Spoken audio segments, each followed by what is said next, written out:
last time we talked about your rather extensive educational background, and today I want to ask you about your political journey. So, my question Ah, first: were your parents politically active when you were young? What role did they play in your political views? I think they actually did play an interesting role. They were both Goldwater Republicans, so we're talking about the campaign of 1964.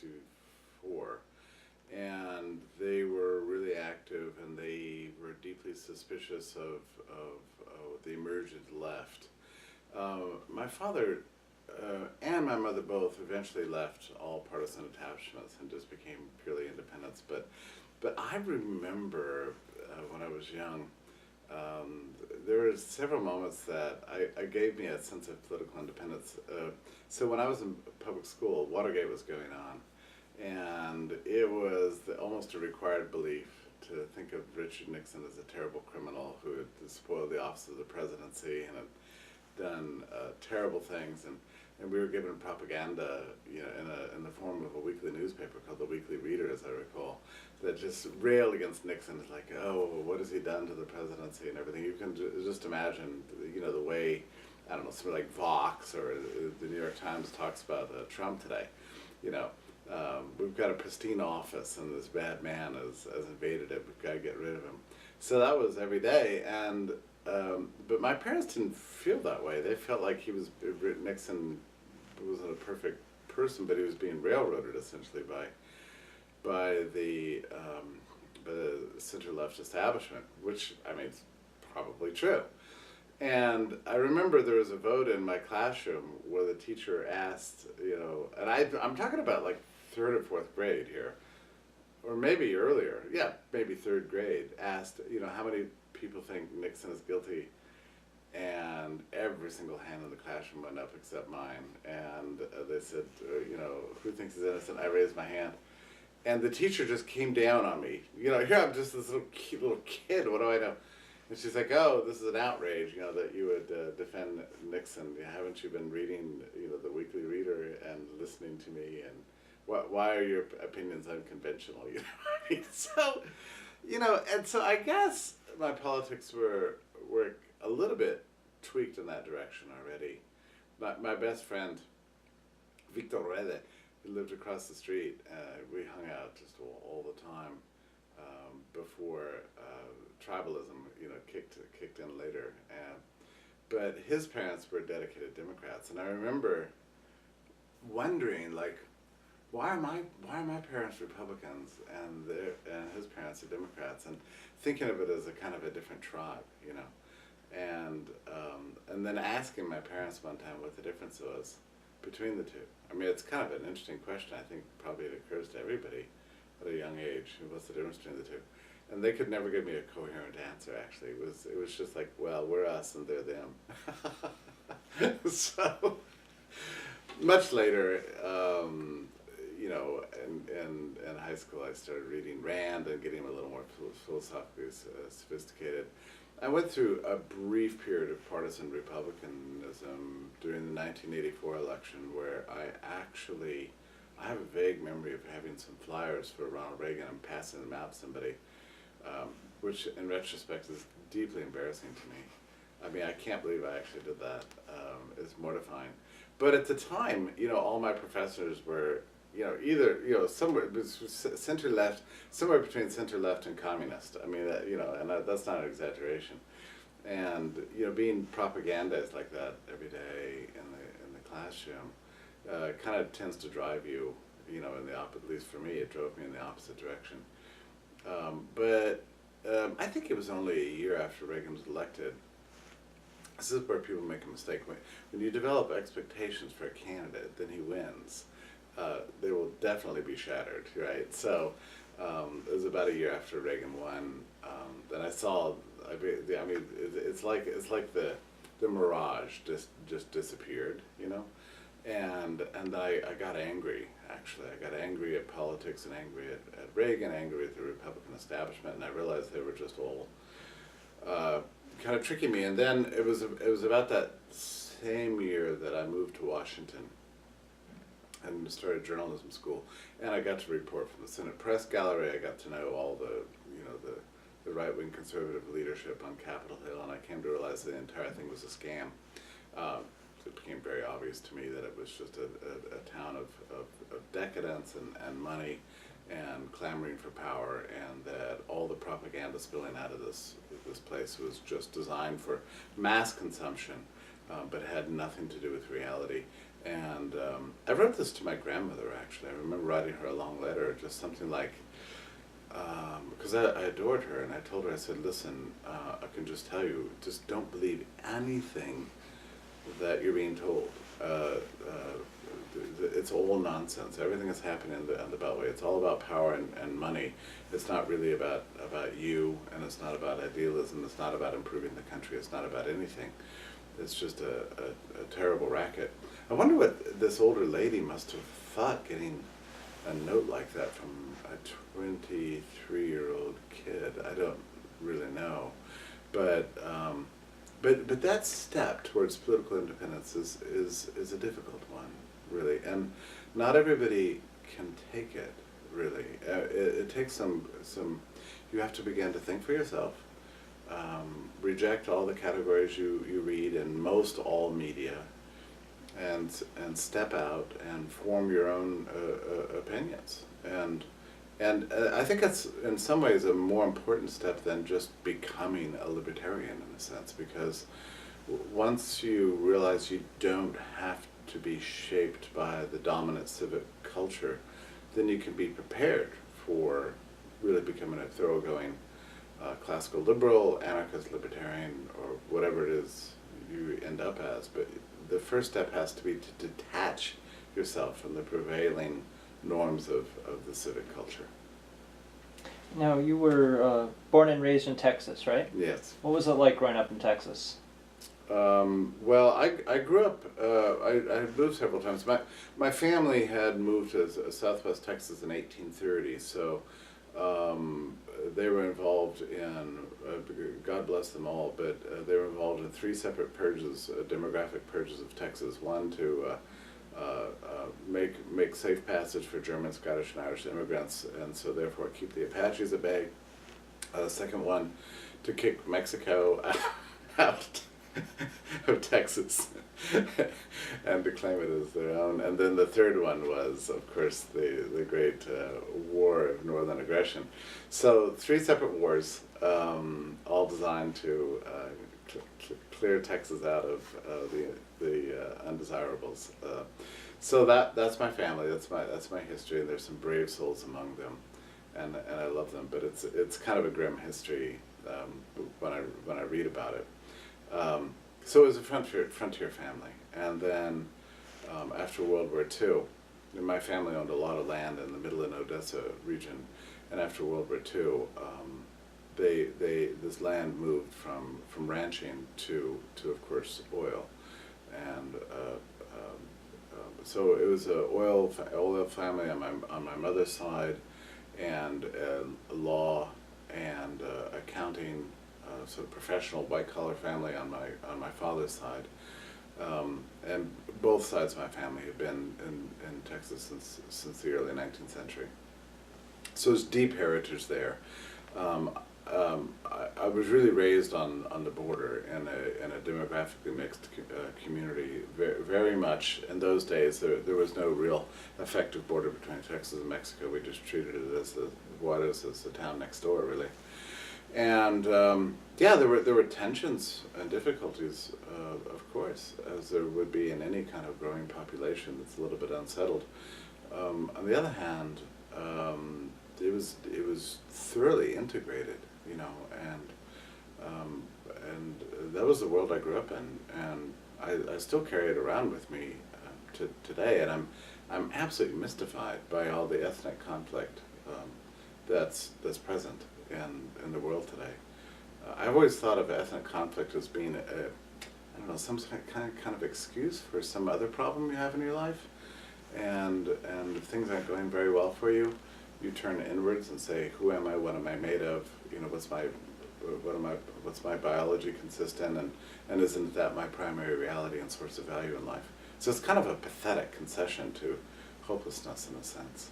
And I think that's kind of what's begun to happen in our country, which I think is really regrettable.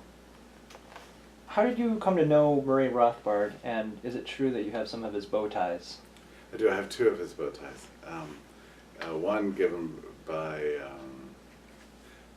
I have to rethink that a second. I was going to say one given to me by Murray, but actually, in fact, both of them were given to me by Joey, who is his widow, since deceased. So yeah, it was. I was at a conference in California, and I had been assigned the role to pick up Murray from the airport as a kind of a gopher, and I had read his book when I was in college, and so you develop an impression of an author, and I guess I imagined him as a kind of a a tall, mighty person. I don't know why tall, but a kind of a fierce temperament, a towering, slightly terrifying intellectual. And so when I picked him up at the airport, I was shocked to find a man that's like a foot shorter than I, and full of giggles, like uncontrollably giggling about everything. I mean, his whole attitude towards basically all of life, meaning all of life, was to find hilarity in it and to find joy in it. And he just never stopped. Everything that happened it was fascinating to him. He was tremendously vocal, never stopped making jokes, not so much witty jokes, but just like delight, just a sense of delight. And it was infectious. I mean, everybody around him began to absorb it. I don't know if you've ever been around a person like that, who just kind of like compels everybody around him to be happy. And that's kind of what Murray did, and that's, I think, why everybody enjoyed being around him. But I struck up a fast friendship with him, and I don't really understand how this happened, because during all those years, I knew him for 10 years, between 1985 and his death in 1995. We talked on the phone maybe once or twice a week, and in those days, I mean, that was before the internet, so, nowadays you text somebody for permission to call, may I call, In those days, you just called, and you didn't even know who was necessarily calling, and so I would call him at strange times, and it was always Joey who answered the phone, and she'd say, "Oh, hi Jeffrey, let me get Murray," and she'd put him on, and we'd talk, and I don't know, these conversations would last like an hour, or sometimes even two, and he never seemed to be in a rush. It was always I who ended the conversation with, "Well, I'll let you go, Murray," and he'd say, "Okay, Jeffrey." And looking back at it, I'm slightly mortified, like, how many articles did I prevent him from writing? I mean, how many books could he have written during the time that I wasted his time on the phone? I don't understand why he was so indulgent towards me. What historical events most impacted you as an author? It's funny, because I was a terrible writer in college, actually. I don't know why I couldn't write. You know why I couldn't write in college? And think about it, suddenly I just realized I answered my question. It's because I didn't know who to be. This stops a lot of writers, this sense of fear that you're going to come across as somebody, and you don't know who that is supposed to be for whom. Because most of us are different people in different aspects of our lives. I mean, we're sons and daughters. We're fathers and mothers. We're one way to our pastor at the church, one way to our siblings, and so on. Another way to our professors. The thing about writing is it scares us, because when you write, you're only one person to everybody who reads it, or you can only present yourself in one way, and you don't know how that's going to be interpreted by the world. So I think this actually stops people from being good writers. I later started writing a lot because I desperately had things to say, essentially, and nobody else was saying them, and I wanted to be the guy to say it. So I guess the thing that really drove me into writing was all the ways in which I saw government kind of messing up life in big and small ways. Like I just began to notice that every time there was something wrong with around me, like the shower wouldn't work, or food tasted bad, or the wait was too long at the doctor's office, or just something, anything that was wrong with life, I could trace it to some aspect of government involvement. And I found that intriguing.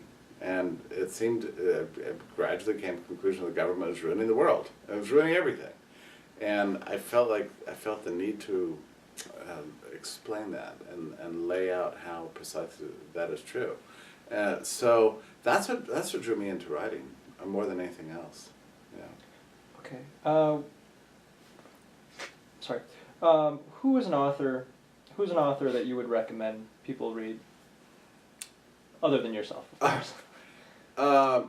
For technology, I really like Andreas Antonopoulos. For politics and history, I really like Auburn Herbert, who's just a great member of Parliament in Britain in the Victorian age. I really like him. For culture and ideas, I just can't stop being a fan of Oscar Wilde. For the human personality, I strongly suggest Sigmund Freud. Actually, I think Freud is an amazing and insightful writer. I mean, don't pick him up if you're not prepared to be challenged in everything you believe. And you can reject half of it if you want, or all of it, but you will definitely be shaken by Freud. And I love Ludwig Mises. I suggest that you read Mises in light of his personal biography, because I don't think it's good to read Mises as if you're reading the Bible. You should read Mises as if it's a human being writing at a particular time. In 1944, he believed this. In 1927, he thought that. In 1922, he believed this, and in 1956, he believed this, because his opinions evolved over time, and it's important to understand the overlay of his life with his work. Another thinker that you simply cannot avoid, and it's difficult to get into him, is Friedrich Hayek. Because he didn't have one masterwork, so you have to read a lot of different articles. Use of Knowledge in Society, Pretense of Knowledge, his paper on methodological individualism, all these things. But and also Hayek was not the kind of writer who laid down the canons of what you're supposed to believe. He didn't present doctrines, He was this highly speculative writer and was struggling all the time to come to an understanding and convey that to the reader. But once you kind of get to the Hayekian thing, you can't ever shake it, and it's fantastic. I would strongly suggest Hayek for anybody whose life has been really impacted by Rand, and I love Rand. I think Rand brings the romance to the capitalist story in a way in which nobody else did. In fact, I would actually say that she's underappreciated. I think she should be more appreciated for what she did. I wonder if any of us would even be here today without Rand. I mean, certainly there wouldn't have been a Rothbard without a Rand.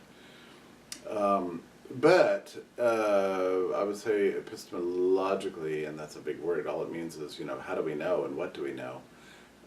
Rand had too much certainty about everything that she said. In fact, she believed in certainty above all else.